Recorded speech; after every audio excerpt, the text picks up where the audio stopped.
retirement? Because, John, let's face it, they don't. They don't think about retirement, do they? That's pretty accurate. That study, there's a study that came out talking about Gen Z folks from the age 26, and I've got two Gen Z kids in my household. I've got daughters that are 14, and so you think about that, Todd. And, they grew up in a digital age. They're always everything is at their finger in terms of answers, product, services, whatever. And for the most part, they've never used cash, and so they definitely have a different mindset than. Yeah, we're losing. You're dropping in and out on us there, John. I hope we can clean that up. Our conversation with John, brought to you by Marcus and Mack, voted best personal injury law firm in the Best of Indiana County contest. Marcus and Mack, a law firm representing injured people, getting people who are of that age and in that age range interested in saving for the future can be quite the challenge. Yeah, no doubt. And a lot of folks that age, kind of have mentality of the YOLO baby and got to live for the day and everything like that. And that's all great on paper, but if you find yourself at age 50 and no money, that's going to be painful. And so, again, these studies are a little bit concerning, but especially when, like Einstein said, the eighth wonder of the world, the theory of compound interest. And so, with investing, money really is your biggest, time really is asset. And so, what you want to try to do is with younger folks is just really you've got to get them to try to envision sort of for the future. And, sometimes it gets with just asking them, like, hey, how do you think your life is going to be like at age 50, at age 60? And really trying to get them to picture that, because most of them are just picturing today. Mm-hmm. It may be tomorrow, but it's really more. Clients that I work with, if they're working, I look to the road, and one of those rules is that you have to write. Got a young person, we get them to write that down, like what they want to have or what they want to do or what they want to accomplish in terms of financial objectives. And what it does then, Todd, it just basically plants that seed, kind of pops that into their subconscious mind, and it can sort of act like a magnet to help them get where they want.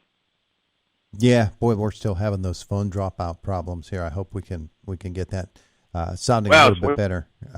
But, when you think about it, there are two types of people that we think about when they're in their 20s. There's the young, carefree, I'm young, I'm invincible, and I got a little bit of money in my pocket, and I'm going to have fun for now. But there are also people who take on family responsibilities at a very young age, and they've got one or two kids, and they're living paycheck to paycheck, and they're thinking, well, I'll never be able to save money, and if I do save money, it's going to be for my kids' college.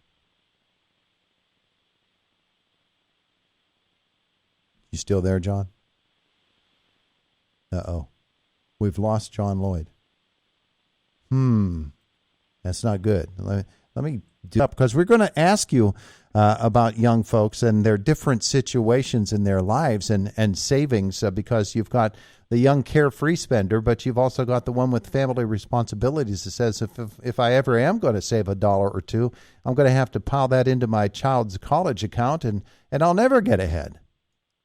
Yeah, and for sure, and there's something to that there, and I hope Todd, I don't come across as lack of caring or something like that with this, but like a lot of young folks, because if the person that says, well, hey, like I'm married, we've got expenses, we've got bills, or person says, well, hey, I've got a child or something like that.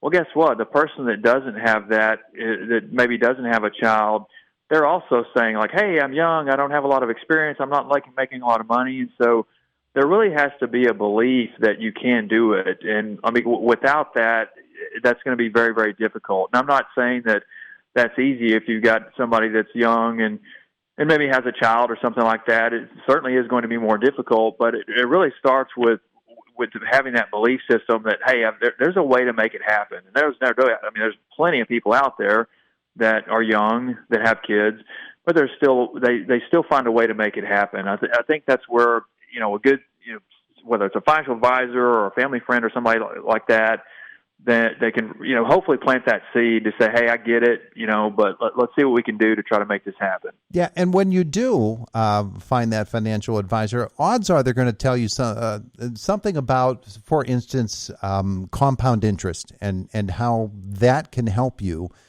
because you've got a long time worth of earning potential ahead of you, and one or two of those small moves and the compound interest is really, really going to be to your benefit.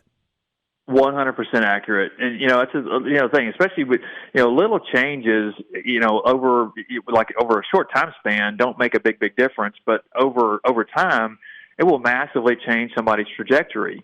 And, for example, my oldest daughter, they had career day at her 8th grade school the other day. And so I was speaking at career day. And so I asked these kids, I pulled out a $100 bill and I said, hey, how much do you think this will be worth, this $100, if we invested it at 10% in 170 years? Now, it's a long-term time frame, but anyways, it's $100. Just as one little piece of paper right here. It's $100, 10%, 170 years from now. How much will that be? So these kids are tossing out answers. They're saying, 10,000. Somebody says, I bet it's like 100,000. Some kids like, I bet it's like $10 million or whatever. And it's actually over $1 billion.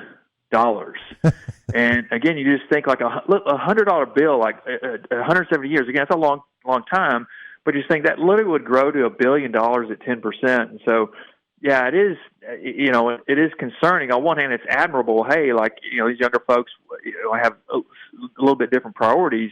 But on the other hand, it's very, very scary. And especially as mentioned, is time is your biggest asset when it comes to saving and investing.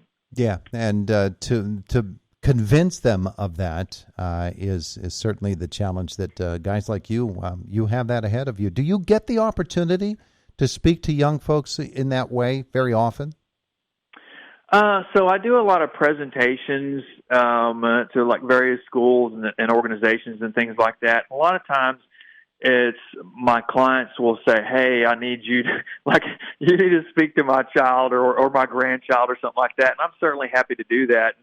And sometimes you're just saying something just in a different way. It's a different voice. And so oftentimes I may not be telling them anything different than maybe their parent or their grandparent has said, but maybe I'll show it in a little bit different manner, like on a chart or something like that, just saying it from a different angle. And sometimes you'll get those folks that they'll start, you can kind of see the light bulb go off a little bit, if you will. Yeah. The whole thing is like with Gen Z right now. I mean, they want Dippin' Dots and a pair of sunglasses, but eventually, them or their future spouse, they're going to want a steak dinner and a glass of wine, and all that stuff costs money. And from my perspective, what I've seen over many years of doing this and working with a lot of different people is that.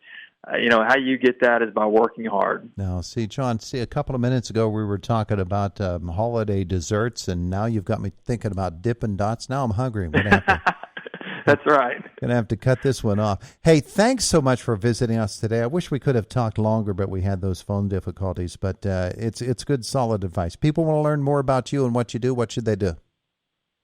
You can go to my website. It's thewealthplanner.com. Again, it's thewealthplanner.com. John Lloyd, thanks for the visit this morning. Hey, my pleasure. Thank you, Todd. Bye-bye. It is the voice of Indiana County. It's WCCS 101.1 FM, AM 1160, and WCCSradio.com.